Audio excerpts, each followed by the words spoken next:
Hello and welcome back to the Jet Press Podcast. My name is Justin Fried, and I'm joined, as always, by my man, Mike Luciano. Mike, what's going on, man? How you doing? Well, let's again bring back our Aaron Rodgers update. Nothing happened, so that concludes Aaron Rodgers watch. Thank you guys so much for subscribing to our YouTube channel, checking out our podcast. We had a big growth in subscribers thanks to that whole back catalog of YouTube shorts that are now up. Go and check those out. And Justin has really gotten busy with some of the prospect interviews that are up on the Jet Press channel right now. Yes, sir. Yeah, we just passed 100 subs on YouTube, so we've only been doing this for a few months now. We really, really do appreciate all the support. I got the opportunity to interview Thomas Morstead, the new, I guess, / old returning Jets punter, whatever you want to call him. I have a couple of prospect interviews coming up. One that's up right now with LSU defensive back Jark Bernard-Converse. So please check that out if you can. Like, subscribe, notification bell.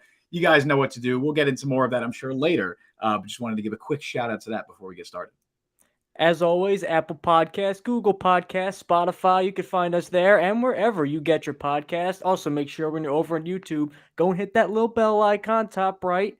That way you get notified whenever we go live. Over on the podcast stuff, 5-star reviews, written reviews too. For whatever reason, man, they love those written reviews, those podcast algorithms. That'd be a big help to us on the business end of things. Thank you guys so much. And now with all the housekeeping out of the way, let us talk football because off-season workouts are here. Aaron Rodgers is not here for reasons that have been explained to the point of nauseum by pretty much everybody. So let us not focus on that, and let's focus on one of the big names that is currently in town, or rather is not because he is not with the Jets currently at the workouts, Quinnen Williams.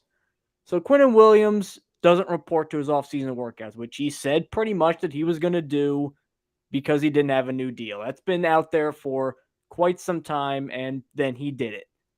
So I thought this was honestly going to be pretty much an understood thing by Jets fans and even just NFL fans across the landscape. And boy, was I wrong, because now everybody, Quinnen Williams, is there dissatisfaction? Is there blah, blah, blah? Like, this is all because of the Rodgers trade. It's the offseason's going, as Justin has said, in slow motion. I've compared it to watching a Formula One race in slow motion, where there's all this excitement, but it's going at half speed, and you're in this weird middle ground. And as a result, the Jets really haven't been able to cross a lot of their I's, cross all of their T's, and dot their I's. Close wow. Off to a rip-roaring start. So they haven't been able to do that with Quinnen Williams. So eventually a deal's going to get done.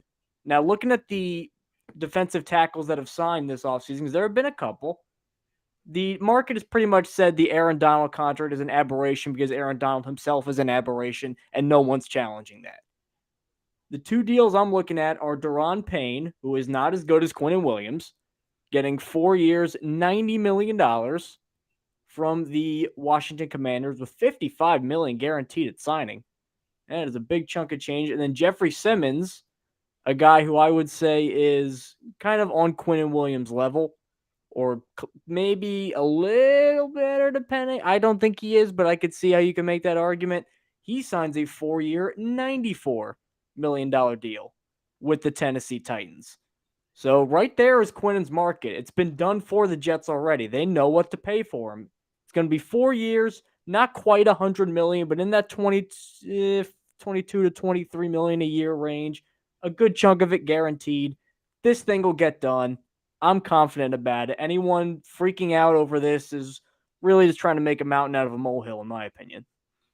Yeah, I don't think there's any reason to be concerned. I tried to get ahead of it too. Like a few days before the Jets offseason program started, I tweeted out something along the lines of like, Quinnen Williams isn't going to show up for the offseason program. He made that very clear in January when he said, rightfully so, and he has no reason that he has to show up for this stuff, that he wouldn't show up for the offseason program, for OTAs, anything voluntary without a contract, right? The interesting part comes if mandatory minicamp comes around in the middle of June and he still doesn't have a deal, because then the Jets could theoretically, I don't think they would, but they theoretically could fine Quinnen Williams if he doesn't show up for that.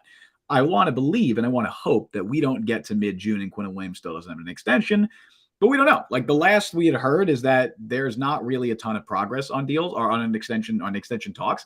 I don't think the two sides have talked a lot about it. I think it's kind of been like they understand where the market is and they understand what it's probably going to cost. But like you mentioned, Mike, and like I've said in the past, everything is kind of moving in slow motion right now because of the Aaron Rodgers deal. So hopefully that happens next week. Hopefully that during the draft or before the draft or whenever or shortly after the draft, whatever it is, hopefully that Rodgers deal gets done soon, because once that happens, then the Jets can get into like signing guys like Ben Jones or whoever and extending Quinnen Williams. The worst case scenario is if the Rodgers thing drags out after the draft, and now you're getting to mid-June and Quinnen Williams is supposed to report and he still doesn't have an extension. That's when I would be concerned. If it's getting into even past minicamp, training camp is when I'll be concerned. If we're getting to mid-July, towards the end of July, and Quinnen Williams still is not extended, I would be concerned. And quite frankly, I'd be upset. I would be upset with the Jets for not doing that, because Quinnen Williams is everything of the player that, that's the type of player that you extend. That's the type of player that you pay. And unfortunately, the Jets haven't had a lot of those players over the last decade or so, right? Like there's the whole stat about they haven't signed. When's the last first round pick that they re-signed? Is it Muhammad Wilkerson? Is that has to be Wilkerson? No, did Sheldon Richardson get extended, or did he get traded before that? I think he got traded before. I think Wilkerson is the last first round pick that they have given an extension to, which is utterly absurd. Then he sucked on the second half of the contract. I know, right? Well, he was 2011. Wilkerson, was that the draft? That was 2011. That was, I think, after the second AFC Championship game, and then the Jets. Let's just say things haven't gone great for the Jets since that pick. For sure. And like they've extended I think the only other draft picks that they've given multi-year extensions to over that time are Brian Winters and Quincy Enunwa. I'm pretty sure that that's correct, unless I'm forgetting one that just happened. Like they've re-signed like Nathan Shepard, right? But that's not like an extension. It's a 1 year re-signing. Like I wouldn't classify that in the same category. So it's bad. Like the recent history is bad. Quinnen Williams is a legitimate all-pro player. And in terms of, if we're talking contract projections, I think he's going to be even higher than what you think he is, Mike. Like I think he's going to be in that $25-26 million range per year, because he was first team All-Pro last year. He was one of 4 players to receive Defensive Player of the Year votes. He has that over Jeffrey Simmons. I know you can try and debate like who is actually better. Quinnen Williams has the pedigree more so than Jeffrey Simmons does. Now maybe the Jets get some sort of a discount. I don't know if you want to call it that, but Quinnen Williams obviously wants to stay here. His brother's here. He's made it very clear he's not leaving. Like it's going to get done. I'm not concerned about it getting done, at least at this time. But I think it's going to be a lot. Like it's going to be a lot of money, and it's going to be the most expensive contract in Jets history. But given who Quinnen Williams is and given his production, it's hard to say he's not worth it. I think part of the reason fans have some ambivalence over this whole thing is Joe Douglas has developed a reputation as a guy who finds a price that he thinks is fair for a player, and he is freaking sticking to it. Mm-hmm. Maybe that's why the Aaron Rodgers trade is dragging on so long, because he has a price in his mind that he wants to pay, and you know what? I'm not just going to give in so we can get something done. This is what I think is fair. If you don't like it, buzz off. Now, he's not going to tell the Packers to buzz off for Aaron Rodgers. He's done that in free agent negotiations. How many times have we heard that guys have been close to the Jets and then all of a sudden they end up somewhere else? He's not going to pull that crap with Quinnen Williams. Like, let's get real here for a second. Especially on a team where, as we've talked about in the past, Robert Saleh places such an emphasis on his defensive line, because he's not going to go and blitz 7-8 guys every single play like Greg Williams, especially in Hail Mary situations like Greg Williams did against the Raiders. This is a guy who trusts his team to play 4-down linemen and get pressure on the interior without a ton of extra moving part. Quinnen Williams is ideal for that. In fact, I remember when he got picked 3rd, I remember there were rumors that when Saleh was there, he was going to go over Bosa up until like right before the draft. That's how much respect that Robert Saleh has for Quinnen Williams, how important he is to this team, and the fact that this could finally just signal the beginning of a new Jets era if they sign him. Because it's like we're not just going to go and let guys sign 4-year contracts with other teams. We're not going to go and let these draft picks just waste away. We're going to come in and we're going to lock up our guys. And we're going to build a foundation on defense based around Quinnen Williams. That hasn't happened in over 10 years. Where they've been able to say that with a defensive player. They're not going to do anything that would jeopardize that, no matter what the optics look like. They're going to try and get this thing done. Yeah, no, I completely agree. Like, that's the precedent you have to set. That's the precedent you want to set. That's the precedent you have to set. You pay your all-pro players. You pay your homegrown all-pro players. And that's who Quinnen Williams is. Obviously, the last homegrown all-pro player they had, that was Jamal Williams, and unfortunately, Jamal Adams. And obviously that one, there was some other factors at play, I suppose. But they're going to extend Quinnen Williams. I have no concerns about it. It's just a matter of when. right? Like it's a matter of when. Hopefully it happens soon. But him not showing up to off-season program, I have no concerns about that. If Aaron Rodgers was here right now, I don't even think he would be there. I mean, it would be unprecedented if he was, because he wasn't there for the last, umpteenth amount of years in Green Bay. He hadn't been going there. It's not a concern to me. It shouldn't be a concern to anybody. Again, if this drags out into mid-June, into July, and he's not extended, that's when it's a concern. But right now, it's whatever. It's going to happen. I do think when all is said and done, he will be the second highest paid defensive tackle in football behind Aaron Donald. I'm imagining something like 60, 65 million in guarantees, maybe 25 million a year, 26 million a year, something like that. Like, I think he's definitely going to get more than Daron Payne and Jeffrey Simmons. I do think he'll end up, I don't know what order they happen, but I think he'll get more than Dexter Lawrence. Definitely going to get more than Christian Wilkins and Ed Oliver. Like, those guys they're not on that level. Dexter Lawrence and Jeffrey Simmons are, I think, the only two that you could put like of the young defensive tackles that are getting paid that are on Quinnen Williams level or very close to it. And I still think he ends up with more than them because he has the leverage of saying it. No, sorry to use that word. I hate it. I hate that word. No, bad. All right, I'm sorry. You use your leverage accumulations for we can bleep that in post. But yeah, like I think he has that in his bag where he could say, hey, I was first team all pro. Hey, I received a first place vote for defensive player of the year. One of only 4 players, I think, that received the first place vote. So he has that over Simmons. He has that over Lawrence. And I think at the end of the day, he will be the second highest paid defensive tackle in football. I want to go to a comment really quick by Hyder. I hope I'm pronouncing that right. Hyder Ali over in the YouTube chat, which, by the way, if you're watching on YouTube, feel free to drop some thoughts over in the chat. He said Nicole Lynn, of course, is Quinnen Williams' agent, who also was Jalen Hurts' agent. Just got that done. I believe he'll get $498 million with about 70 or 75 fully guaranteed. If he gets that much guaranteed, then I think Nicole Lynn's talents will be better served in like the United Nations, because that is a ton of guaranteed money. I believe, if I remember Spot Track correctly, or Spot Rack, however you say it, the most guaranteed at signing for any defensive tackle deal is Daron Payne with Washington, who got 55. Mm-hmm. So if he gets anywhere near that, that is a phenomenal job of negotiating. But at the same time, as good as Daron Payne is, I think even the biggest Commanders fan out there will tell you Quinnen Williams is better than Daron Payne. For sure. So I think he's got a really high floor to negotiate from. If he gets that much up front, that is a home run contract for him. Yeah. As a quick shout out Nicole Lynn, because it's awesome seeing like her come up over the last few years. She's doing some awesome stuff out there. I think Quinnen Williams was like her first huge like pickup or whatever you want to call it, right? And now she's got Jalen Hurts. Like, she is making money this offseason. So good for her on that end. And yeah, I think we're more likely to see the guaranteed number there a little bit lower, probably closer to like 60 to 65, like I was saying. But I think he'll end up getting more than the 98, right? I think it'll be more like 4 years, 110. What is that? How much is that per year? Let me do math really quick. 4 years. 110 divided by 4, man? 27 and a half. So it'll probably be slightly lower than that, maybe like 105. Dude, I haven't taken a math class since high school. It has been like a long time. Jeez, I hope your 4th grade teacher isn't watching this thing. No, we all have calculators now. It's fine. We all have calculators. It's good. It's all my work for nothing. I see. I was able to Google that super quick, and it's fine. I didn't need to do the math. We're fine. But yeah, I think we're looking more like 4 years, 105, something like that, and like 60, 65 million guaranteed. I think that's what they'll end up, meeting on, and I think he will be the second highest paid defensive tackle in football, and he deserves it. And I hope he gets his money because he definitely deserves it. Now let's go to something that requires even more math, talking about more contracts. In this case, David Bakhtiari.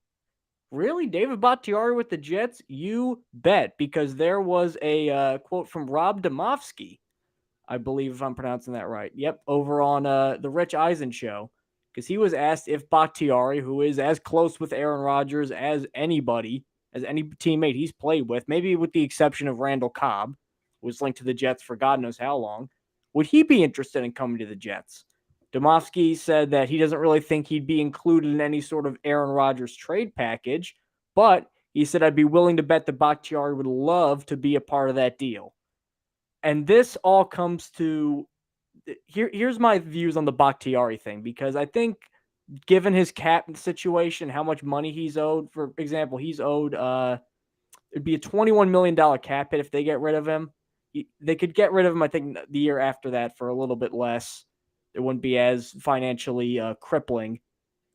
So if Aaron Rodgers plays a second season, which I think he will. Don't think they're going to go through all of this hubbub for one season of Aaron Rodgers. I think the Jets are probably going to get 2 solid years out of Aaron Rodgers. This now opens the door for them to potentially grab Bakhtiari for the 2024 season, and then there's your left tackle. Now, it comes with some concerns because Bakhtiari's only played 12 games in the last 2 seasons due to a bunch of different injuries.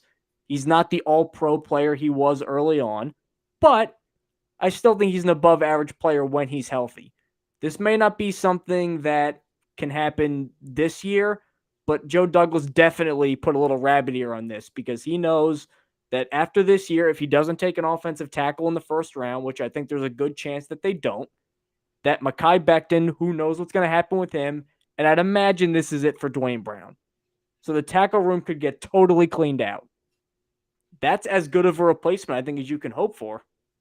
Yeah. There are so many variables going forward with the offensive line room. It's hard to predict what it's even going to look like this year, let alone next year.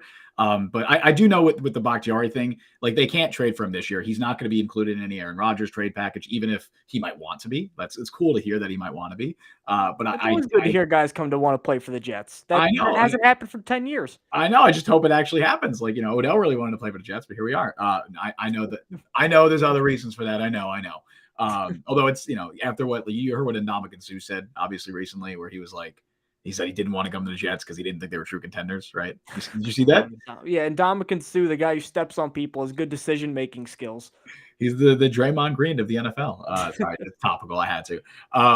But yeah, it is always nice to hear a great player like David Bakhtiari say they want to come to the Jets. I believe it was Ken Ingalls on Twitter. The Packers cap guru basically said it's impossible. Like the Packers, they restructured Bakhtiari's contract already this offseason, so he's not going to be traded. Like if he was going to be traded, it would be a mid-season trade. It's not going to happen before week 1. He will be on the Packers week 1 roster, but maybe as a midseason acquisition or as a future acquisition next year, sure, I'd be all for it. Again, there's so many variables. He tore his ACL a couple of years ago. He played, I think, 1 game in 2021 because of that. He played 11 games last year, 10 games last year. And then even before that, he hasn't played a full 16, 17 game season in like 4 years. So injuries have definitely taken their toll.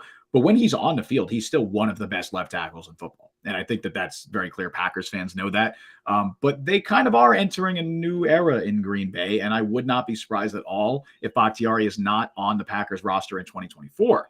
Maybe if Rodgers is still around with the Jets, if Nathaniel Hackett is still here, because he has connections to Hackett, and Hackett, everyone loves Hackett, apparently. Everyone who's ever played for him. So maybe they can convince him to come then. I don't know. We'll see. It's not going to happen now, but we'll see what the offensive tackle room looks like next year. Maybe there's a young piece. Maybe they draft someone at pick 13 this year. Maybe Mekhi Becton can turn it around. And if that's the case, you don't need Bakhtiari. You have Becton and you have a rookie. But there's obviously a lot of variables with Becton. There's a lot of variables with what they're going to do in the first round. Dwayne Brown is still hanging around. You still have Max Mitchell. So we'll see what happens. But it's cool to know that that's potentially an option for the future. Even if Becton ends up panning out, let's just take this scenario. Let's look at this, one of the possible futures that the Jets could go down. So Becton's your right tackle. I think that's they're going to go forward. I think Becton is the right tackle for this year. We don't know how long he'll be there. We don't know if he'll be good. I'm pretty sure he's going to be the guy week 1 over there, which means that a lot of mock draft prognosticators are saying, oh, well, they could get their left tackle at 13 and then boom, tackles are set for a while. Well, let's bring this scenario in. Let's just say the Jets have earmarked Bakhtiari. Maybe they get him in a midseason trade. Maybe they get him in the 2024 offseason. Let's just say that they want David Bakhtiari as their 2024 left tackle, protecting his friend Aaron Rodgers and whoever succeeds Aaron Rodgers. Because I think he's still got a couple years left. He's not going to play 1 more year and retire. I think he's got a couple more years of high-end play left. I think that could influence them enough to pass on a tackle at 13 just off that alone and say, look, I know that Dwayne Brown is not what he was. He's still an above average tackle, or at least an average tackle. The team loves him. The coaching staff loves him. He's incredibly well respected. Let's just ride it out for this year.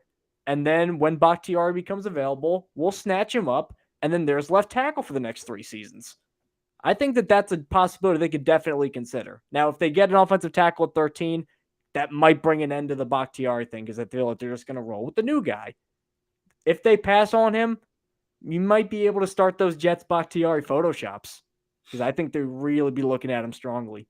I bet they're already out there. I bet there's already some that are out there. With And the, with the same Rodgers Great Kazoo helmet. I hope so. Oh, can we do every Jets Photoshop like that from now on? All of them with the little tiny head and the huge helmet. It's just it looked better on him because he's so big.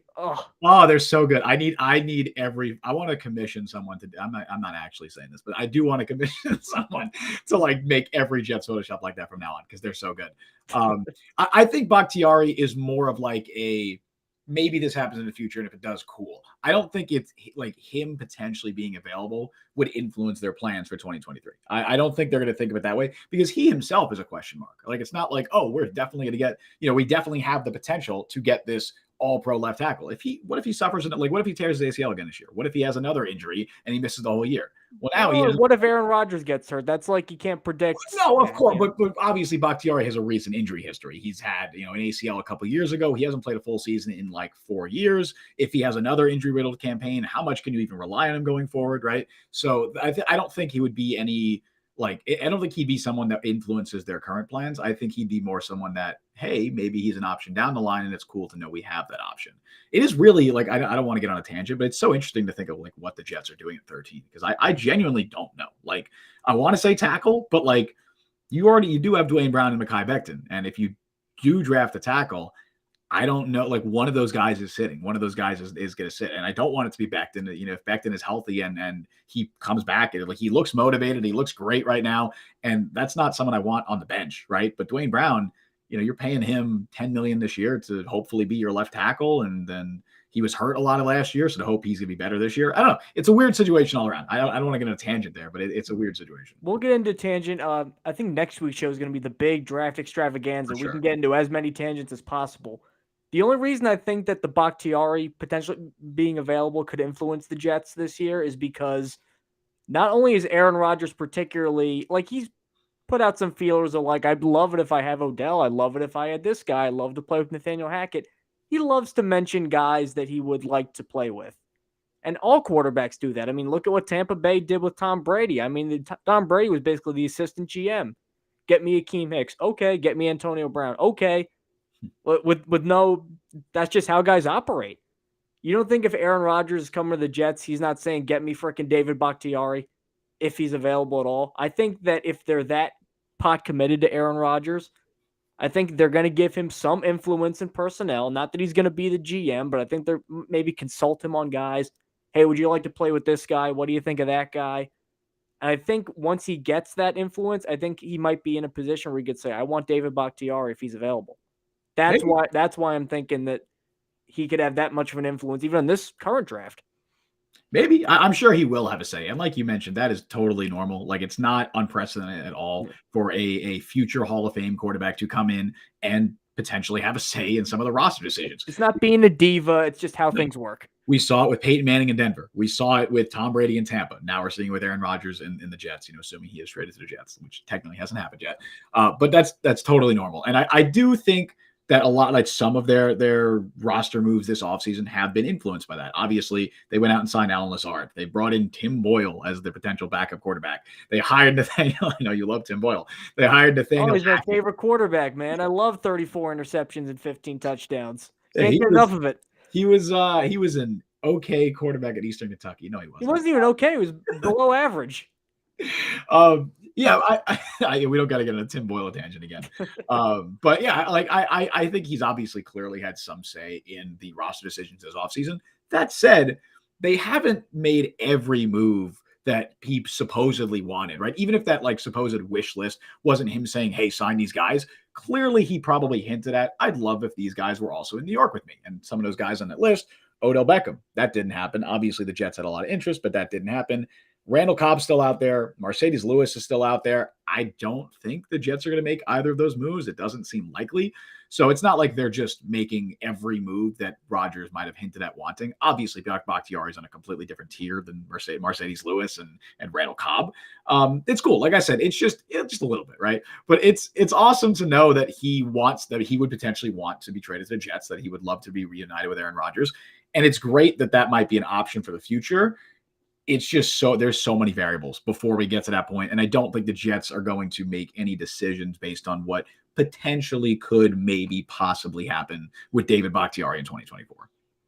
Now, as we shift gears, because we've talked a lot about the Jets making offseason acquisitions or trying and failing to make offseason acquisitions. All of this is done in the name of gunning for that division title. And unfortunately, the Jets have the misfortune of being in one of the toughest divisions in football. You have the New England Patriots, who, as long as Bill Belichick is going to be there, they're going to give you their best punch.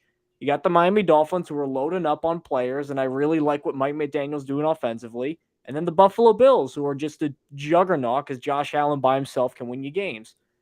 I mean, I'm sure you've seen the tweets from Packers fans. Oh, this to finish third in the AFC East. Like we laugh at that. If the Bills are that good and Miami's offense takes off again, not a non-zero chance exactly of that happening. So let's just take a minute to look at what these three have done in the offseason to see, are they threats to the Jets? Are the Jets better than them now officially? Where do they really stand? So I'm going to start with the Evil Empire over in New England, because I actually do like some of the signings that they've made. I know that giving James Robinson a multi-year contract was ridiculous, but I think Juju Smith-Schuster for the same amount of money as Alan Lazard, pretty good new number one receiver, I would say. Riley Reif, I think he still has some gas left in the tank. Mike Gesicki, I'm a big fan of. I thought he just was underutilized in Miami schematically. He lands there now to team with Hunter Henry. I feel like there's enough pieces that they've brought in. The defense is always going to be good. It's Bill Belichick. Just by osmosis, they're going to be okay. Bill O'Brien, finally a real offensive coordinator. He's not amazing, but he's 1,000 times better as a coordinator than Matt Patricia. The Jets just need to, this depends so much on Mac Jones, and that's how much the Jets view him as a threat. That's going to really determine New England's ceiling, because Mac Jones last year regressed hard. Now, part of that was he had a defensive coordinator, a bad one, calling his plays. But also now, I think the Jets do need to at least worry about New England, because even with all of that crap that went on last year, they're in the playoff hunt until the very end. With Mac Jones and Bailey Zappi flip-flopping and Matt Patricia, and they didn't have coordinators, and every time they were asked about it, Belichick gave this weird, like, what do you care answer. It's like, well, we want to know who the coordinator is. It's a pretty standard question. We're not giving you a hard time here. Even with all that, they were okay. I think Mac Jones is going to be better this year. And honestly, against the Jets, he was not terrible. He played okay considering how good the Jets defense was and how little he had on the offensive side. I think New England did enough where the Jets just can't assume like, oh yeah, the Patriots are just going to go and this is the end of the Belichick dynasty and they're probably going to be the last place team. No way. That is foolish. I agree. I definitely agree. You can't overlook them. I think that they're clearly on paper the fourth, assuming that the Rodgers trade happens. I think they're clearly on paper the fourth best team in the AFC East. I think they're clearly, in terms of talent level and everything, they're just not on the same level as the other three teams. But they're not going to be walkovers. Like, they're not going to be the Houston Texans, right? Like, this is not going to be a disastrous team. At least you wouldn't expect so. Any team that's led by Bill Belichick, because for as many faults as Belichick has as a talent evaluator, as a general manager, whatever you want to say, he's a hell of a coach. Like, he's still one of the best coaches of all time. And so any team that's led by Belichick is still going to be competitive. I don't know what Mac Jones is going to be in 2023. I really don't. There's a lot of reports coming out of that organization that the team is mentally checked out from him. They've moved on, even if they're going to stick with him, that they don't. There's been a lot of damning reports coming out about Mac Jones over the last few weeks and months. I don't know if that stuff is intentionally being leaked. I don't know what the Patriots' plan is, but it does still seem like Mac Jones is the quarterback in 2023.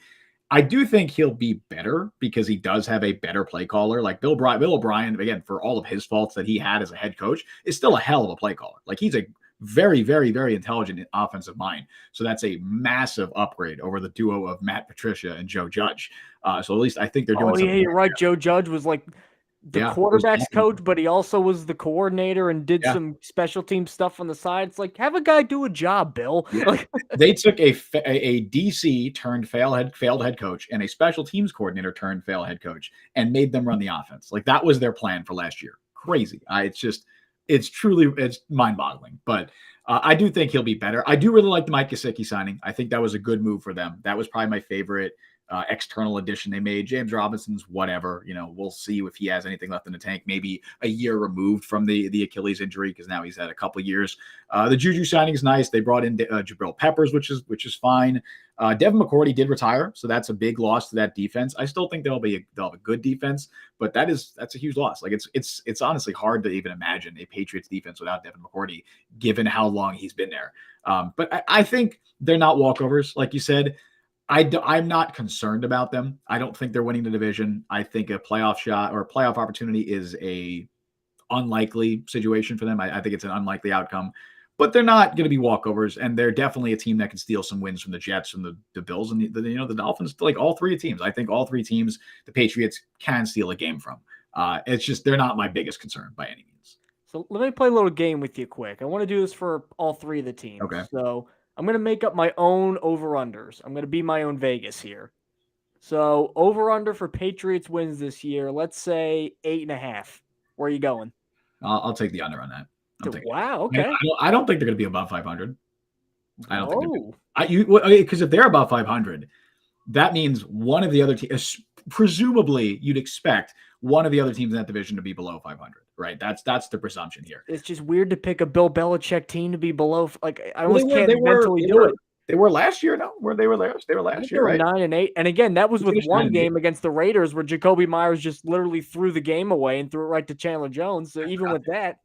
Dang, I forgot they finished 9-8. Yeah, well, I don't think they're going to win 9 games. They very well might. Who knows? But I think it's a tough division. It's a tough division. The Jets, Dolphins, and Bills are all pretty good teams. It's so weird we're talking about like this. It feels so reverse. But it's a tough division for the Patriots. They got to face the Jets, Bills, and Dolphins. But it legitimately is. And so I don't think they win. I don't think they win 9 games. So now let's switch over to Miami, who I'm going to be honest, like Patriots fans. It's like I get it. Like I get that they can be a little bit annoying, but like when you win like that, it's like I completely understand it. Like we just have to kind of take it. Man, Miami was talking a lot of smack last season. I know they made the playoffs, but then they got there, and then Buffalo kind of introduced them to what a playoff team really looks like. I know that Tua got hurt. We'll get into that. So Miami trading for Jalen Ramsey, which regrettably, I think is one of the best moves of the entire offseason because they did not give up a ton to get him, and he may not be 100% of what Jalen Ramsey was at his peak, but if he's 85%, that's better than most of the cornerbacks in the league by a wide margin. And I have my doubts about their quarterback. We'll get into that. It's hard to imagine an offense, a passing offense, led over by Mike McDaniel, Kyle Shanahan guy, offensive genius guy, Tyreek Hill and Jalen Waddle, who might be 2 of the 4 fastest guys in the league, both in their prime, both killing it, and a pretty good run game. For mixing and matching backs, they always seem to be able to run the ball a little bit. Now, if they're all healthy, even if the Jets have Aaron Rodgers, there's no way you can just say that Miami's going to be the number 3 team either. Miami might be better because whenever they had Tua, they were winning games last year, and they were winning games by a lot. The only reason they were where they were is because Skylar Thompson and Teddy Bridgewater just didn't fit the offense like Tua did. So Miami could either win 13 games or 4 games. It's literally that much of a knife edge, and it all hinges on Tua. And It's a shame because the Jets never really got to face Tua a ton last year, so we never really got to see like how that offense really operates like at its peak. Now, if Tua's healthy, I think that even with all the Jets' great secondary and all that, I think Tyreek Hill and Waddle are good enough where they could really give him a run for their money and give him a lot of trouble, personally. For sure. But again, he's just such an injury risk. You don't know. He's got so many concussions. He's got the hip thing. You just really don't know. For sure. I think the duo of Tyreek Hill and Jalen Waddle would give any cornerback duo ever in NFL history a lot of trouble. That's not a slight on Sauce Gardner and DJ Reed, who, for my money, are the best cornerback duo in the NFL. It's just that's how great they are, right? And the Dolphins are a really good football team. Like I think Jets fans or NFL fans or whoever, like they kind of overlook that. But the Miami Dolphins are a very good football team, and Tua Tagovailoa played a really good football last year for most of the season. I know he had his injury troubles. I know he kind of I don't want to say choked or whatever you want to say, folded under pressure, whatever. He didn't come through in the end. But he's still a good quarterback, and he played very well last year. He really fits that system. Mike McDaniel did a hell of a job. I'm interested to see how NFL teams adapt to facing that scheme and that system in the second year. We see that a lot with offensive minds, offensive coordinators, whatever you want to, offensive play callers. That's the word I'm looking for.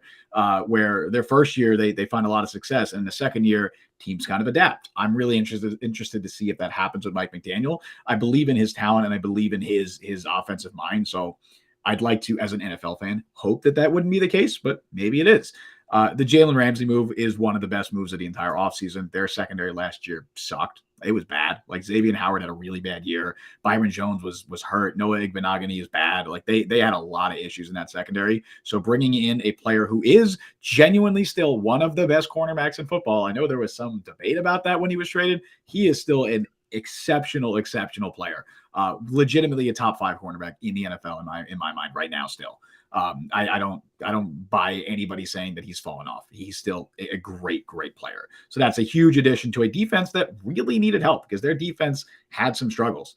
A lot of it's going to come down to how the offensive line plays. They had some injuries last year. They've had inconsistency there for years now. It was better last year, but if someone like Teron Armstead could actually stay healthy, that would be huge because he played a good amount of last year, but he was playing through like 3 different injuries half those games. Like he was banged up. So having him healthy, having that offensive line healthy would be great. And then of course, Tua staying healthy. Like that's it's going to all hinge on that. Now they did sign Mike White. So if Tua does get hurt, it would be interesting. Not that I wish for that, of course, but it would be interesting to see what Mike White can do in that Mike McDaniel offense, throwing to Tyreek Hill, throwing to Jalen Waddle, throwing to Braxton Berrios. I think that would be protected by Dan Feeney. Protected by Dan Feeney, throwing to Robbie Anderson or Chosen Anderson. Chosen, whatever his name is now. However, that's the 3rd time he's changed his name, or 2nd time was Robbie, then Chosen. Chosen. So they signed all these former Jets. I actually did the math. I put out a tweet about this. I think it's 10% of their current roster consists of former Jets players, which is pretty wild. They also culture they're grabbing from. I know they also have Elijah Campbell, who had previously spent some time with the Jets, and last year they had Brandon Shell, who started at right tackle for them for a lot of the year. Of course, former draft pick in the Jets. So they have a lot of former Jets. They have made a point of signing former Jets. But Dolphins are a good team. I think they're a playoff team. I think they absolutely could be better than the Jets for sure. I think they could totally win that division because I don't think the Bills necessarily, we'll get to that in a moment, I don't think the Bills necessarily got better this offseason. Maybe they have a move left in them, but they to this point, I wouldn't say the Bills have gotten better. I do think the Dolphins have gotten better, especially with that Jalen Ramsey addition. So I think they're a really good football team, and I would not be surprised at all if they end up winning the AFC East. Now, knowing how to go back to your Mike White point earlier, I think I know how it's going to go. He's going to come in and have an amazing game where he throws 3 touchdowns in his first game. He's going to be okay in his second one, and then he's going to get hurt in his third one and then come back and be bad, knowing how Mike White typically operates. Can the bad game be against the Jets? Like as long as the good game's not against the Jets. Let's hope. I mean, we know he doesn't have the mobility to escape the pass rush. For all the things he did well, he's not. I mean, my grandmother was as fast as him in a 40-yard dash. And that O-line is not like I'm not confident in that O-line protecting. So let's put all of that into the Mike over-under machine-o-matic. Okay. Ooh. And it comes out with trademark that. Yeah, I just had to pull the lever down for added visual impact. Right. The over-under is 10.5 for Miami. Over-under if the Jets have Rodgers. Because 10 was what I was thinking. Like I was thinking 10 wins. That's what my mind was. I was like 10-7 seems pretty good for them. I'll say under because of the uncertainty with Tua's injury history. That is why I say that. But if Tua is healthy for 17 games and he plays as well as he did for most of last year, I could totally see him winning 11, even 12 games. I could totally see that. But I'll say under. I mean, it's if he doesn't retire. If you've heard those comments earlier today about Tua thinking about retiring. I mean, do you hear that from a guy who's how old is he? 25? Yeah. That's a scary quote. Yeah, he said he had considered retiring after the injuries last year, which is fair because the dude has had a ton of concussions. Of course, I get it. I would never, ever wish that on him. I wish him all the best. But, God forbid he does suffer another concussion this year. That is devastating to him as a person, like him, obviously his career, but him as a person. So I don't blame him at all for thinking that. And just because of those concerns that I have, I'll say the under. I'll take the under on that. And now we go to the big bad, the reigning division champion, the Buffalo Bills, who have had kind of a quiet offseason. I mean, Taylor Rapp and bringing back Jordan Poyer have been pretty much their biggest moves. They've been linked to some potential blockbusters, some potential big moves involving a certain receiver in Arizona, but for now, that's really all the Buffalo Bills have ended up doing. They remind me of those mid 2010s Raptors that keep winning 55, 56 games, and they would go play LeBron, i.e., Patrick Mahomes, to complete the analogy, and then or Joe Burrow, and then get toasted in the postseason. And that's the only reason I'm a little ambivalent about Buffalo is because for as good of an infrastructure as they have, like Josh Allen, a fantastic quarterback, Stephon Diggs, a fantastic receiver, the defense as a whole, pretty good. I know they probably need some more defensive linemen, a bigger pass rush presence. I think as a complete unit, it's definitely well above average. I think Sean McDermott's gotten a lot of unfair crap. I think he's a pretty good coach. But also, it seems like they're just banking on continuity again. And, oh, well, if we run it back this year with the same guys, maybe things will be different. I feel like they've tried that for the last 2 years, and it hasn't really worked. Now, if it's good enough to win the division, I think they've proven it is more than good enough to win the division. Even if the Jets end up with Rodgers, I still think Buffalo would probably be the favorite to win that division. I still am not sure if they're a championship team, though, even with Josh Allen in his prime. I just think that they have too much of the old formula that hasn't worked. Yeah. Right now, the Bills have gotten worse. I think the other three teams in the division have gotten better this offseason. The Bills have gotten worse, which you tend to see that obviously with a team that is so tight against the cap. They are paying a lot of star players. It makes sense. They lost Tremaine Edmonds. That's a big loss. Like I know they were never going to be able to pay him what he got, but that's a big loss to that defense. He's a very, very good young player. So they just overall got worse. I don't necessarily see them by any means as a lock. Maybe they're favored to win the division still over the Jets and Dolphins, but I would not be surprised at all if the Jets or Dolphins did end up winning that division. I would be surprised about the Patriots, but I wouldn't be surprised if the Jets or Dolphins won that division. Like you said, their pass rush is still a potential weakness. They don't really have a linebacker next to Matt Milano that I trust now. Their secondary, obviously, they still have Tre'Davious White. They still have some good pieces. They re-signed Jordan Poyer, which that was a huge deal because I know a lot of Bills fans thought they were going to lose Jordan Poyer. They ended up bringing him back on a very reasonable deal. But also, like looking at that offense, they still don't have a good wide receiver too. They have Stephon Diggs, and that's it. I don't trust any other guy in that pass catching corpse, right? Leading the Gabe Davis hate train, I see. I'm not a Gabe Davis is not good. Like he just as an overall statement, I think he is a low end number 2. I think he's a fine number 3. He's not a number 2 receiver. I think he's probably in that Corey Davis tier, right? That's not a guy you want as your number 2 wide receiver, especially when you don't really have Dawson Knox is fine. He still has his inconsistencies. I know he can have his great games, but he drops a lot of passes. He's not a super reliable guy. I like James Cook out of the backfield, but it's just the skill position group is uninspiring outside of Stephon Diggs. Now that could change, and I tweeted this out yesterday too because I know DeAndre Hopkins is obviously still out there. The Jets don't seem to have interest, and it appears that is mutual because it does not sound like Hopkins wants the Jets either. However, heartbreaking. I know, right? I mean, we've talked about this last week that I want DeAndre Hopkins. I very much want DeAndre Hopkins, and it would make me even sadder if at the end of the day he ends up getting traded to the Buffalo Bills because that is one of the that is probably their biggest missing piece is a second pass catcher. They just don't have a good they don't have a good second pass catcher. Knox is fine. Gabe Davis is fine. They don't have a good second pass catcher. DeAndre Hopkins is a great second pass catcher. I mean, Stephon Diggs and DeAndre Hopkins. Are you kidding me? That's insane. Like, thank God the Jets have Sauce Gardner and DJ Reed if that happens, because you're now facing Tyreek Hill and Jalen Waddle and Stephon Diggs and DeAndre Hopkins, both of those twice a year. That's crazy. That's a quarter of your schedule. That's crazy. And then obviously then you get to Juju or whatever in the Patriots, but still, but still that's insane. That's so good. So obviously if they make that move, my thought process in the entire Bills, their outlook for the entire 2023 season changes in my mind. I immediately go from saying, I guess they're still favorites to win a division, but maybe that's where I'm at with the Bills right now is I think they're going to win the division right now, but I would not be surprised at all if they didn't. And I wouldn't be surprised if they won 9 or 10 games. I wouldn't. It would be a disappointment for sure, but there are legitimate holes in that roster that they haven't been able to address. If they get DeAndre Hopkins, I'm saying that they're one of the Super Bowl favorites because All right, that's so let how me it put all of that into the over-under-o-matic. little lever Foley animation right there. We'll edit in post. Oh, hey, you know what? Pretty good for on the fly. True. So now I have 2 results for you.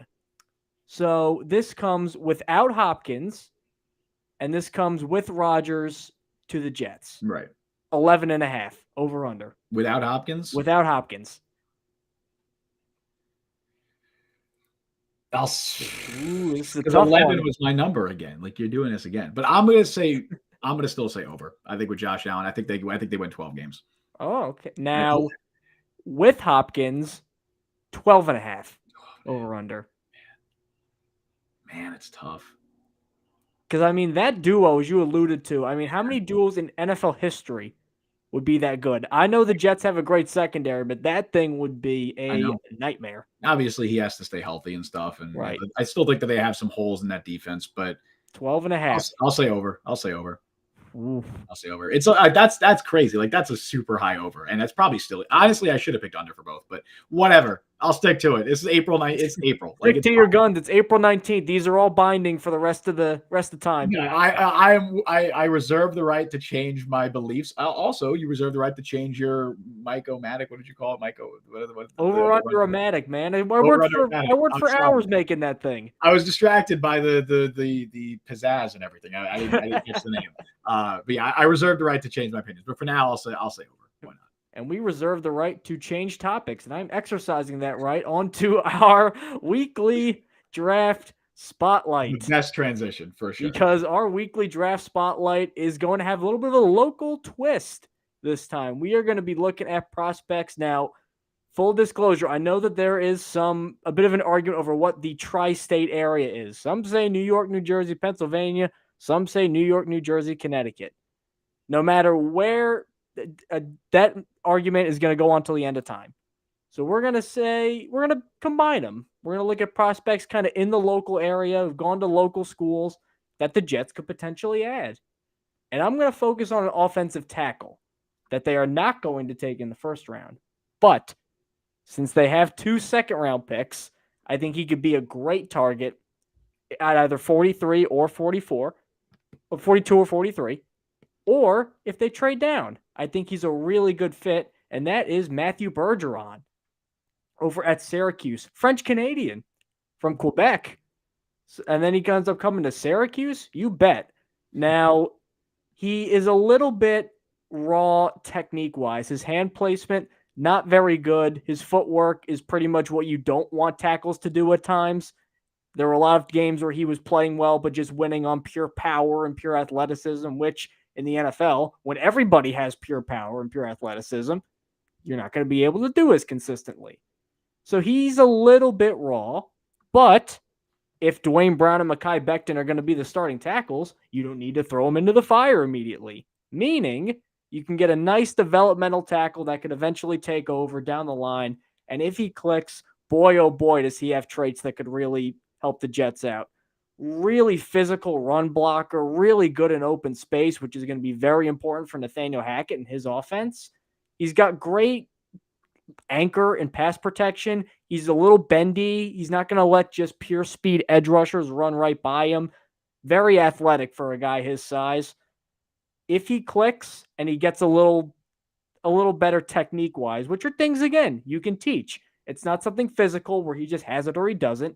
These are all teachable things. You don't even need like a Dante Scarnecchia to really get a hold of them. I think the Jets could do it by themselves.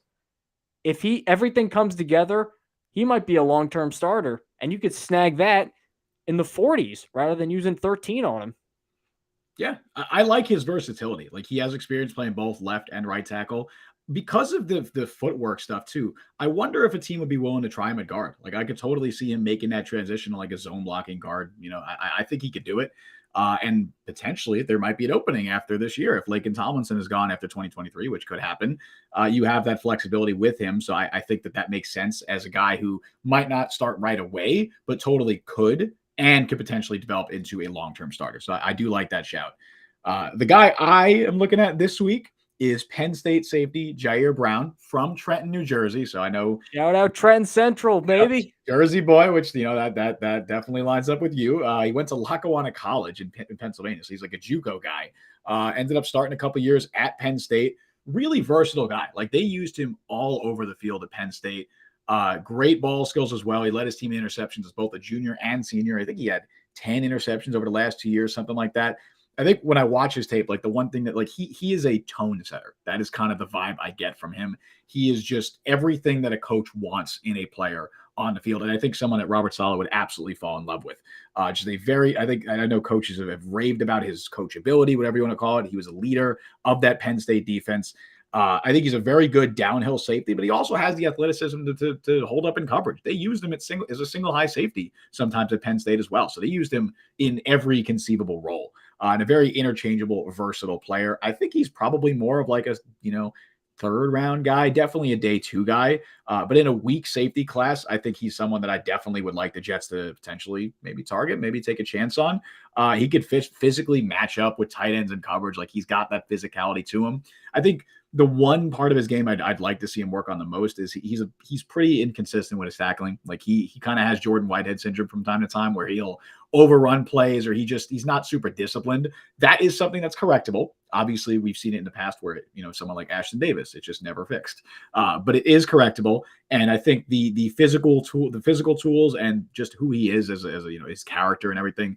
And that versatility makes him a very interesting target for the Jets. They could look to bring in a safety in the draft. They don't really have a true free safety on the roster, and not that Jair Brown is that, but I think he's a versatile enough guy that they could find a place for him in that defense, even playing early in his rookie season. So I like him as one of my favorite safeties in this class, probably, and it helps that he's from the local area. One of my, I think, favorite analogies I've made in this draft class is that Brown reminds me of watching like a Rottweiler play football. He's just got this nasty streak. He can fly into plays and he has some tackling concerns. When he hits guys, they stay hit. He hits through them. Like Quincy Williams. Except this guy's a safety with extra speed. Now, Of course, that could lead to some problems where a quarterback, that was the biggest thing with him, was that quarterbacks very easily can post-snap manipulate him by looking around. They'll fly around a bit, which you do that in the NFL a lot. That's a good way to earn a ticket to the bench. See Milliner, D. That'll happen a lot. Now, I do feel like Robert Saleh's got enough, coaching acumen to coach that out of him. At least I think, because Jordan Whitehead was still doing that. As was Ashton Davis, But Ashton Davis was still doing that. Well, also sometimes like guys just are who they are. So even if the Jets just put up with that a little bit and say, he's going to have a couple plays like this, there's still so much good he brings to the table as a leader, a hitter, and a guy who can make plays on the ball. I think that Brown would be a fantastic selection for the Jets. Dude, tell me Saleh wouldn't fall in love with this dude. Like I watch him, he strikes me as a Robert Saleh type player, And with that, we are going to officially call time on this show. Thank you guys so much for tuning in. We had a pretty nice YouTube audience throughout the stream. Thank you guys so much for, as always, using the chat and checking in on us. As always, you can find us over at Apple Podcasts, Google Podcasts, Spotify, Overcast, wherever it is that you get your podcast. You can download us there. You can also subscribe to us on YouTube at the Jet Press. You get all the streams over there. You get all our shorts, and you get Justin's prospect interviews all in one place for your convenience. Justin, you can take us home. Yes, sir. I appreciate the shout out there at the end. Yeah, if you haven't already, I know I mentioned it at the beginning of the show, but definitely check out. We had a few interviews come out. I did one with Thomas Morstead last week. That was great. One with LSU defensive back Jarek Bernard-Converse. That just came out yesterday, I think. And we might have a couple more on tap as well. So make sure you subscribe, like, notification bell. You guys know what to do. All that stuff. Thank you all for joining us on the show today. You can follow Mike on Twitter at by Mike Luciano. Follow me on Twitter at Justin T. Fried. Follow the Jet Press on Twitter at the Jet Press. Download the Jet Press podcast wherever you get your podcast, as Mike already mentioned. And subscribe on YouTube. Like, notification bell. And you guys know the stuff. You know what to do. We stream live every Wednesday at 3 p.m. Eastern time. Thank you all for joining us on the show today. I've been Justin Fried. That's been Mike Luciano. We'll see you guys next time. See you folks next week.